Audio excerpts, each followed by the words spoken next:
das providências preliminares. A próxima fase do processo é a das providências preliminares. Providências preliminares que está prevista num capítulo do Código. Olha aqui, capítulo 9. Das providências preliminares e do saneamento. Vai dos artigos 347 a 353. Olha, 347. Nós já falamos do 348, falamos do 349, falamos do 355. Nós já vimos bastante coisa das providências preliminares. Eu só quero distinguir com os senhores aqui o seguinte. Existem providências preliminares previstas nesse capítulo, que eu chamo de providências preliminares típicas, que estão tipificadas, estão previstas, regidas, regulamentadas, disciplinadas, nesse capítulo próprio chamado das providências preliminares. Mas existem outras providências preliminares, espalhadas pelo Código. De modo que é o seguinte, nós devemos entender, cuidado, se tem um capítulo chamado das providências preliminares, com meia dúzia de artigos, 7 artigos, você pode achar, pô, mole pra gente, né? Eu vou ler esses 7 artigos e já sei tudo de providências preliminares. E naturalmente não pode ser assim.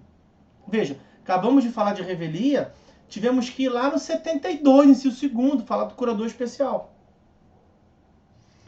Eu já fiz essa análise do Código como um todo, doutrina, jurisprudência, eu vou trazer aqui para os senhores qual é a essência das providências preliminares, para que nós possamos identificar as providências preliminares aqui e as providências preliminares acolá.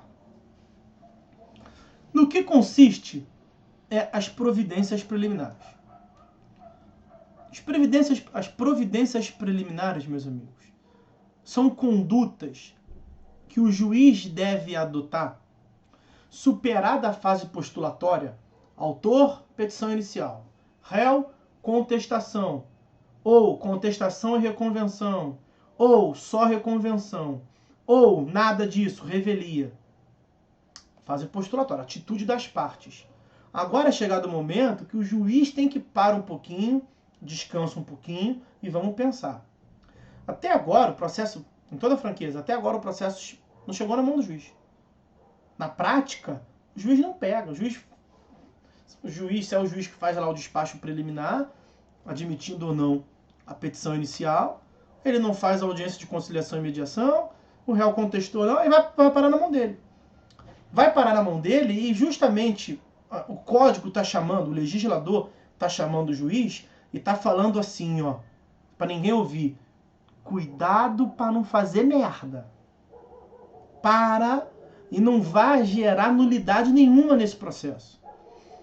Você tem coisa para fazer, não sai tocando o processo sem olhar direito o que aconteceu. Porque, por exemplo, pode ter tido revelia, não pode? Mas cuidado, nem sempre a revelia gera o efeito processual. Temos o 348 para dizer isso, temos o 349. Então, da revelia pode resultar 2 providências distintas. O julgamento antecipado do 355, inciso 2º, ou o 348, da não incidência dos efeitos da revelia. Então, o juiz tem que parar e analisar. Tem que ver direitinho o que aconteceu antes, para conseguir qualificar aquilo juridicamente e determinar a forma como o processo vai avançar. Se já tiver ocorrido algum vício processual, nesse momento que o juiz está analisando, ele vai determinar o quê? O saneamento das providências preliminares e do saneamento. Então a lógica aqui é não cometer nenhum vício e corrigir os vícios eventualmente existentes. Percebendo isso, percebendo que as providências preliminares é um diálogo do legislador com o juiz, para que ele tenha cuidado, pense no que vai fazer, para não gerar nulidade, não adianta ter pressa para avançar, a parte agravar, a parte perceber um vício, tem que voltar, não adianta. Vamos fazer na moral. E aí tem um capítulo no Código que é chamado das providências preliminares. Os cachorros estão se matando lá. Os cachorros estão se matando lá, uivando para lá, latindo para cá. Vamos seguir. Tem um capítulo chamado das providências preliminares. Nós veremos aqui. Mas tem mais coisa do que isso. Não se animem. Quer dizer, se animem, sim, porque nós já vimos grande parte desse capítulo do código. Mas não comemorem tanto, porque na próxima aula tem coisa para ver ainda. Vamos lá, vamos devagar, vamos um por um. Olha só. Eu adoro o artigo 347. Adoro o 347. Eu não, vou colocar assim, ó. Trazer o capítulo lá. Olha o 347. Olha que gracinha é o 347. Qual é a fase anterior que eu falei para vocês? A fase postulatória, né? É quando as partes estão falando, fala um, fala outro, aquelas hipóteses que eu falei, contestação, revelia, reconvenção, manifestação do réu. Findo o prazo para a contestação, o juiz tomará, conforme o caso. Cada caso é um caso, tem várias hipóteses possíveis. As providências preliminares constantes das seções desse capítulo. O que o 347 diz? Qual é o conteúdo normativo do 347? Isso é um artigo doutrinário. Isso não tem norma nenhuma. O que ele está te falando é o seguinte. Filho, você já leu até aqui, até o 346? Leu? Show? Então agora leia adiante. Passe para o 348. Resumidamente é isso. Tendo chegado ao 346, eu sou o 347, lhes apresento o 348 seguinte. Não faz o menor sentido. Faz o menor sentido. O que faz sentido mesmo é a minha amiga que está aqui querendo dar o ar das graças. Ela tomou gosto da coisa e ela vai. Eu não consigo resistir. Ela diz que não gosta tanto de processo civil, mas ela gosta sim. Senta aqui, vamos terminar a aula. Presta atenção aí. Agora papai vai continuar aqui depois. Olha o estilo. Sente o drama. Olha esse estilo dessa blusa. Blusa linda, meu irmão. Fica quieto aí. Então vamos lá. Esse é o 347. Artigo que, sinceramente, não diz nada com nada. Mas tá aí. Vamos seguir. Nós já vimos. Então é mole pra gente, né? 348, 349. O 347 disse. Passou o 346, agora leiam as próximas seções. Seção primeira, da não incidência dos efeitos da revelia. O que o legislador está falando para o juiz? Olha lá, excelência. Cuidado, hein? Não é porque teve revelia que vai ter sempre o efeito da revelia. Os processualistas vivem falando isso, então cuidado. Aí se tem revelia. Porque... Fica quieto aqui. Se tem revelia porque o réu não contestou. Mas não é o 344, mas o 345. Se é uma das hipóteses do 345, ou 72, inciso 2º, acabamos de ver, olha lá. Se o réu não contestar a ação, o juiz, verificando a inocorrência do efeito da revelia previsto no artigo 344, ordenará que o autor especifique as provas que pretende produzir, se ainda não as tiver indicado. Falamos sobre isso na aula ainda há pouco de revelia. 349, também já vimos. Ao réu revel será lícita a produção de provas contrapostas às alegações do autor, desde que se faça representar nos autos a tempo de praticar os atos processuais indispensáveis a essa produção. Quando que o 349 faz sentido? Quando nós tivemos o 344, né? Olha aqui, vou trazer o 355, inciso 2º. Olha o 355, inciso 2º. É aquele que diz que o juiz pode julgar antecipadamente o mérito. Quando? Se o réu for revel, ocorrer o efeito do 344, mas o réu não aparecer para produzir prova contraposta na forma do 349. É isso. Então, olha o título da seção primeira, do 348 e 349. Da não incidência dos efeitos da revelia. 2 efeitos. O que é o 348? É quando não tem efeito material. E o que é o 349? O que nós vimos? Se o réu traz prova para afastar a presunção. O 349 é quando não tem o efeito processual. Até teve o efeito material, mas o réu apareceu, trouxe prova e não teve o efeito processual. Ok?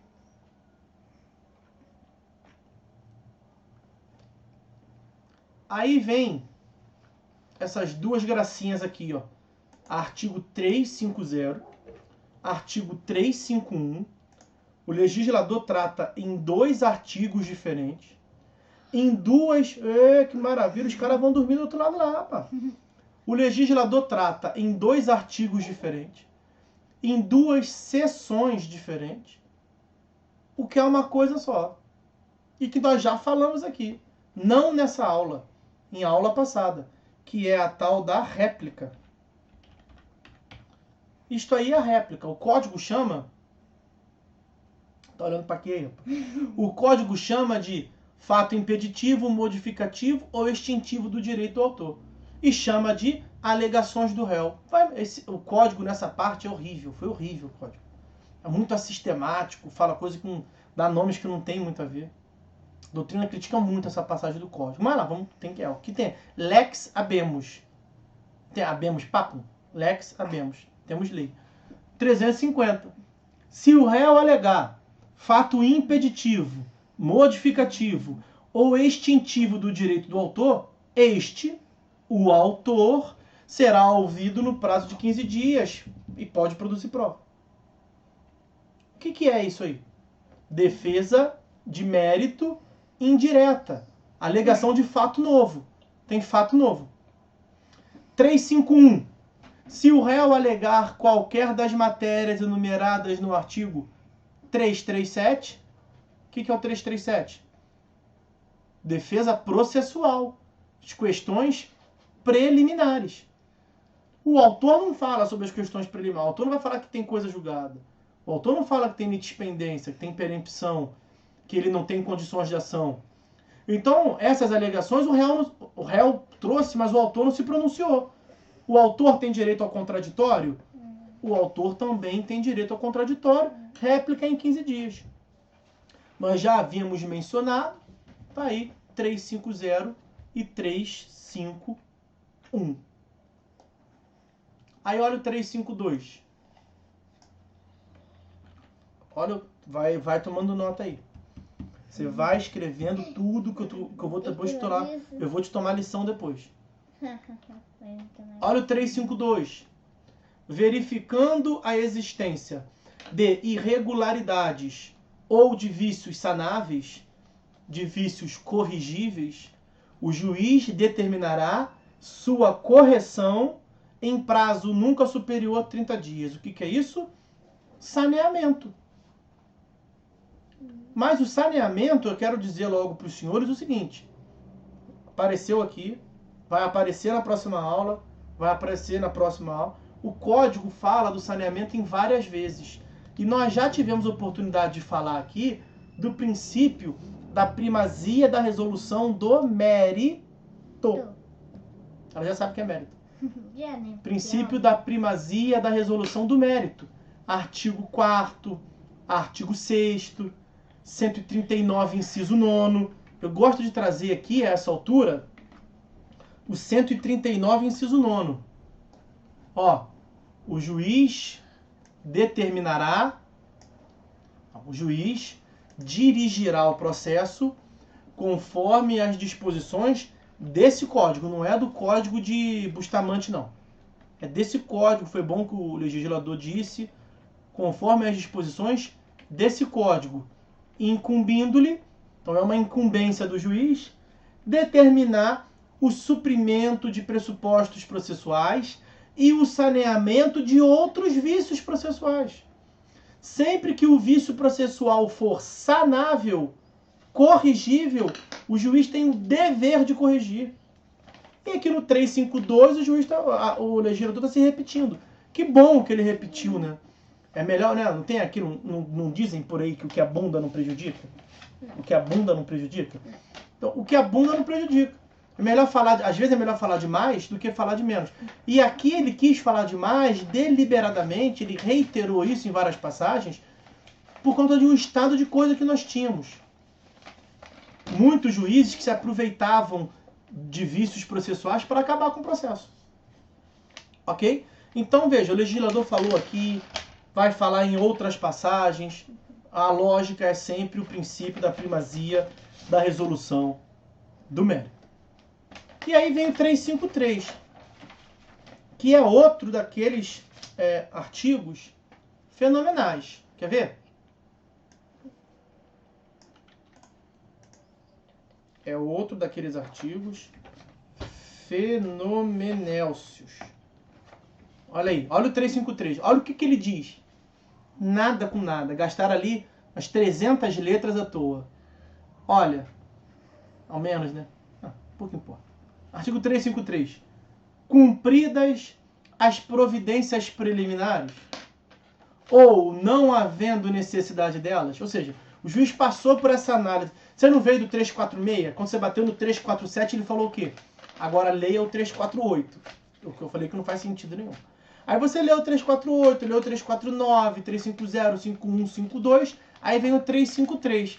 Ora, você já passou por aqui, aplicou o que tinha que aplicar. Ou não aplicou, se não foi o caso. Aí o que ele diz ali? Ó? O juiz proferirá julgamento conforme o estado do processo, observado o que dispõe o capítulo 10. Aí, capítulo 10 do julgamento conforme o estado do processo. Mais uma vez ele diz, ó, chegou até aqui, não para não, continua, lê o próximo. Pô, não faz sentido nenhum. Com toda franqueza, o 347 e o 353, se não tivesse, não faria falta para ninguém. Hein? Faria falta para ninguém. Ok? Essas são as intervenções. Porque o próximo capítulo é julgamento conforme o estado do processo, que é a próxima aula. Agora falta ver o quê? O que eu chamei de providências preliminares atípicas. Dá para ver agora. Providências preliminares atípicas. Próxima providência preliminar, portanto, que não está nesse capítulo, está espalhada pelo código. Próxima providência preliminar é a intervenção de terceiros. Se houver intervenção de terceiro, que no mais da A e B, você fica em pé aqui, sabe por quê? Papai está com dor na coluna, mas eu estou tentando te apoiar. Tá percebendo. A próxima providência preliminar, então, meus amigos, é a intervenção de terceiro.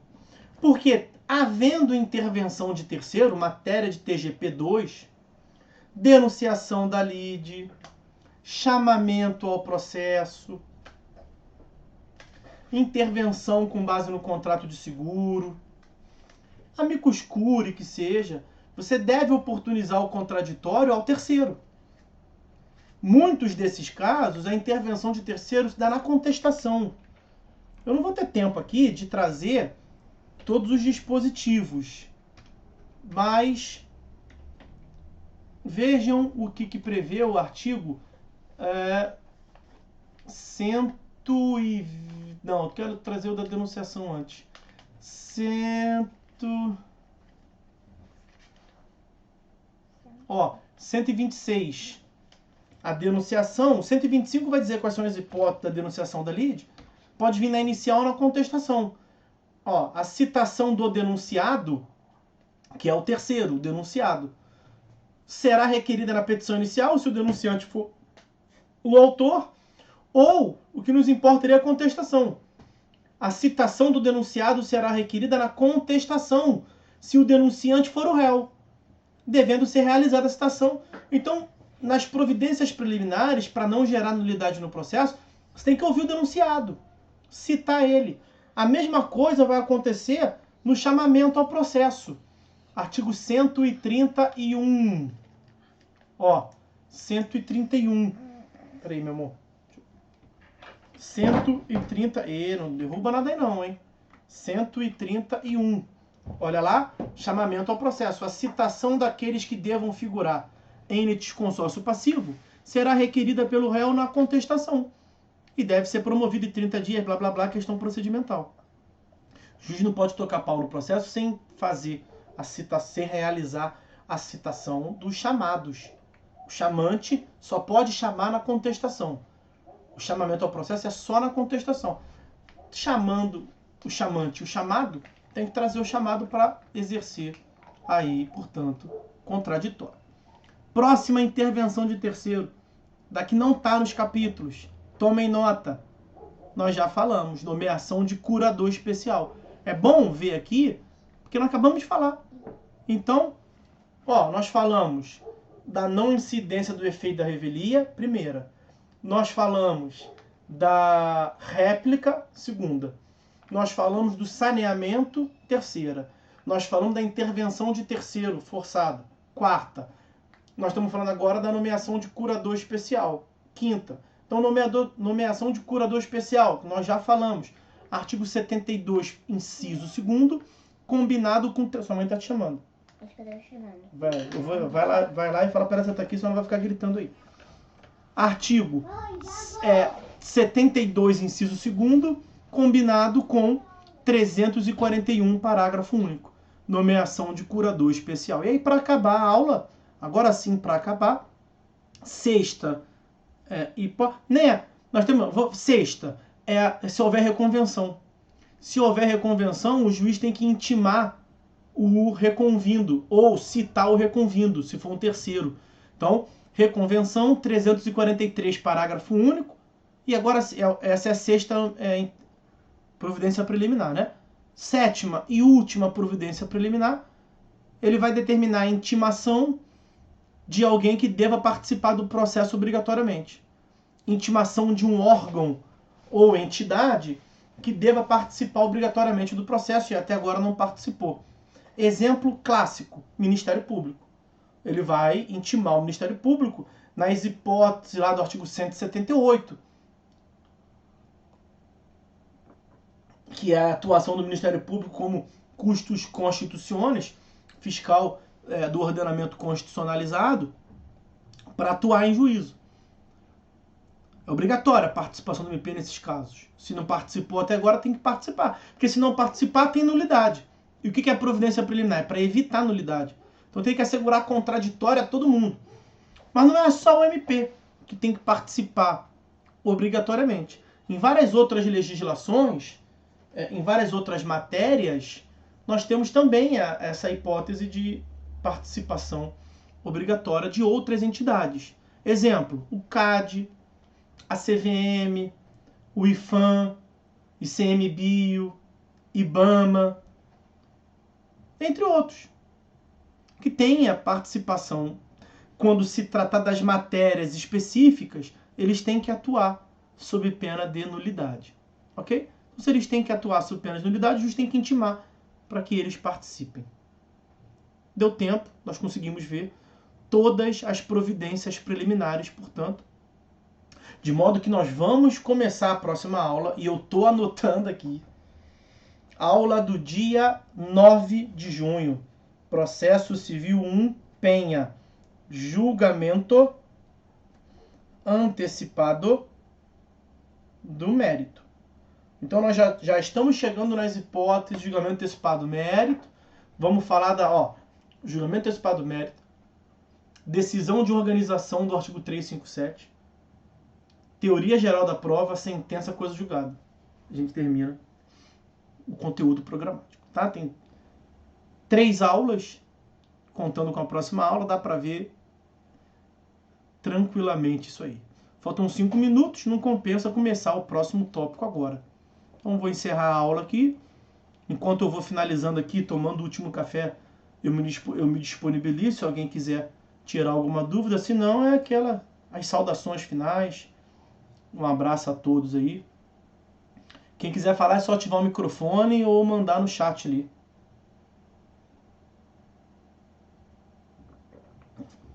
Para que eu possa...